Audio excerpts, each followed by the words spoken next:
Bonjour tout le monde.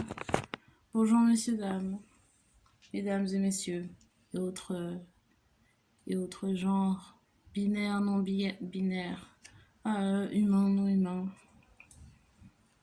Je pense pas que je fasse des lectures de cartes pour les animaux encore. Je vais réfléchir. S'il y a du business à faire, je serai là. S'il y a de la monnaie dans la spiritualité animale, je le ferai. Ok. Donc c'est Elisa Tarot.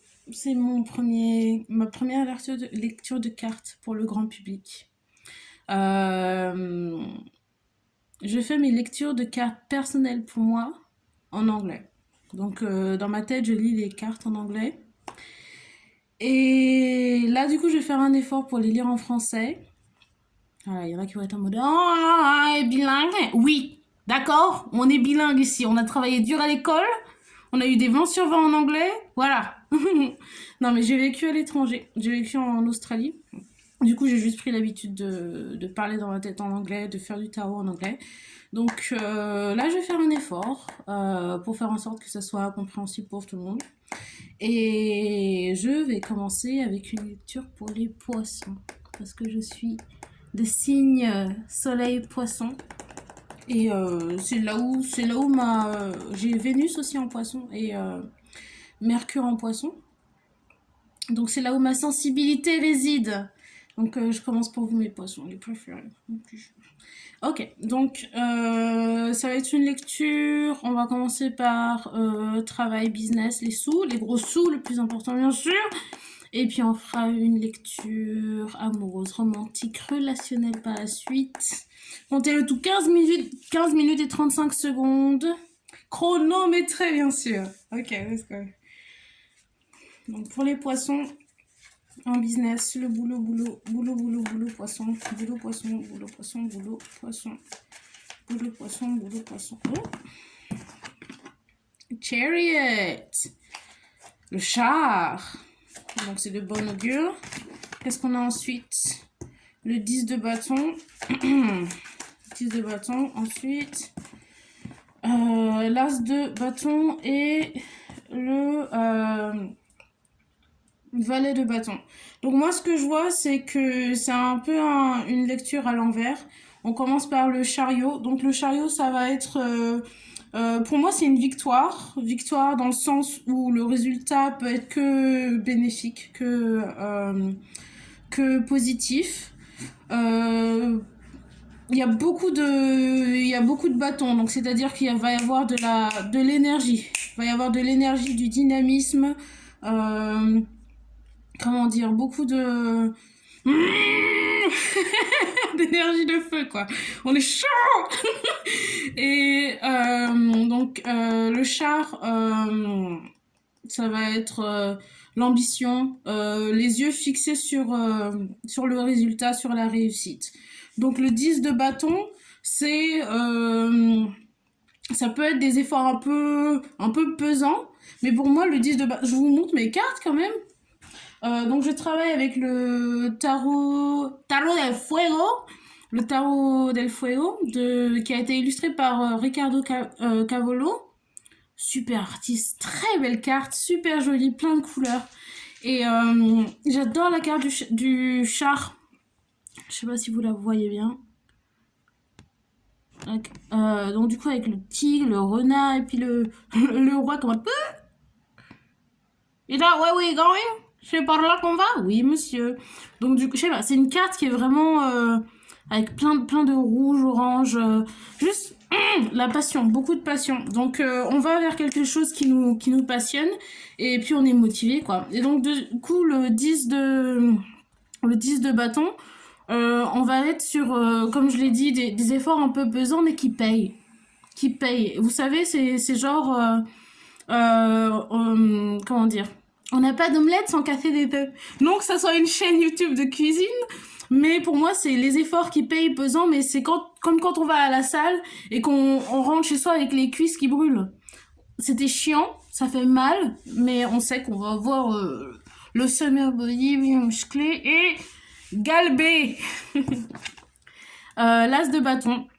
qui résume bien tout ça. C'est de la passion, c'est quelque chose de nouveau, de créatif.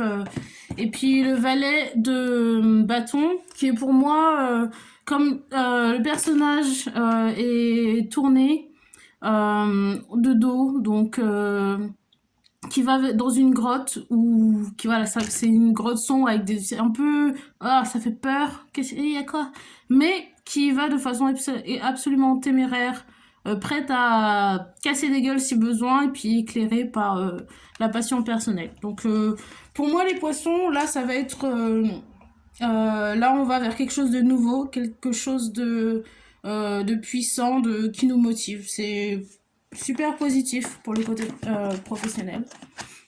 Voilà. On va passer à la lecture amoureuse, romantique. C'est important aussi de mettre un peu de sucre dans son café.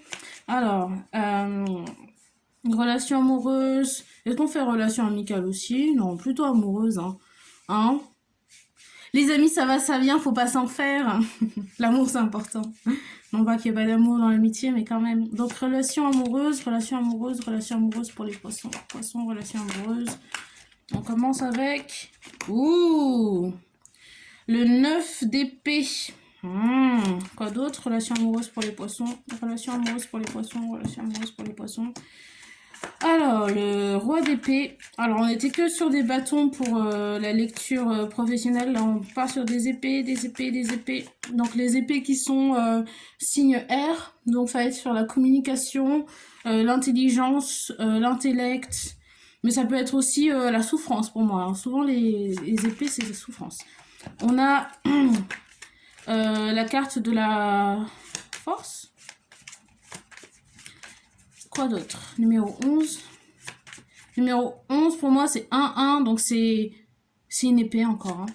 Même si c'est une carte qui représente le lion en feu, pour moi, 1-1, c'est une épée. Strength. Ok, pour les poissons, relation amoureuse, poisson. Et on a l'impératrice. Alors, pour moi, la carte du 9 d'épée, avec le hérisson qui a des épées dans le dos et le monstre en haut, là, c'est une carte qui signifie... Alors, le 9 d'épée, ça signifie quoi? C'est les cauchemars. Carte de cauchemar. Pour moi, c'est une carte de drogue aussi. Parce que souvent, quand je fais mes lectures, le 9 d'épée, c'est la carte de drogue. Donc là, on va être sur quelque chose de désagréable, hein. Ça va être désagréable. Les épées dans le dos du hérisson qui pique lui-même et qui a les yeux bandés. Là, vous voyez, l'hérisson, il a les yeux bandés. Il sait pas trop où il va. Là, ça va être une situation où... j'ai l'impression que c'est quelque chose qu'on connaît déjà. On sait où on va, hein, parce qu'on a les yeux bandés, on sait où on va, et puis il n'y a rien de bon autour, quoi. Et puis, ensuite, on a le roi d'épée. Carte du... Non. Comment ça s'appelle? Le suicide des samouraïs, là. Harakiri? Je sais plus. Donc du coup, pour moi, le roi d'épée, c'est quelqu'un qui n'a pas peur de dire ce qu'il... de dire ce qu'il pense, et qui pense ce qu'il dit et qui fait ce qu'il dit. Donc c'est quelqu'un d'extrêmement téméraire au niveau émotionnel. Que ce soit émotionnel ou, je sais pas, dans les directions qu'il prend. Et aussi, c'est quelqu'un qui n'a pas peur de couper les gens de sa vie. En bloc et des blocs et des blocs et des blocs et des blocs. Donc là, j'ai l'impression qu'on a affaire avec... en tout cas, que la perspective des poissons, pour aujourd'hui, ça va être de pas avoir peur de couper une relation qui nous apporte rien de bon. Et puis la carte lion, ça va se retenir. Retenir ses émotions, retenir ce qu'on a envie de faire, se calmer, prendre un moment pour respirer et voir la situation comme elle est et puis prendre la bonne décision. Se retenir. Là, la petite fille qui n'a pas peur d'aller dans la bouche du monstre, là, c'est... On sait ce qu'on a à faire et puis on tient bon.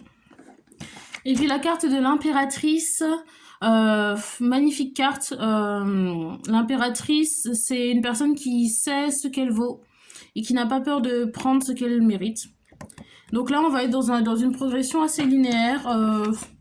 Là où on va, c'est pas bon. On dit ce qu'on veut et puis on reste campé sur sa décision. Et la force, on est fort dans cette décision. Pour moi, ces deux cartes-là, elles vont super bien ensemble parce que c'est connecté mentalement. C'est important pour nous, les poissons, d'avoir pas qu'une intelligence émotionnelle, mais aussi une intelligence, comment dire, que ce soit spirituelle ou, comment dire, méthodique. Je veux dire ça, méthodique. Faut savoir où est-ce qu'on se porte, pardon, où est-ce qu'on se pose.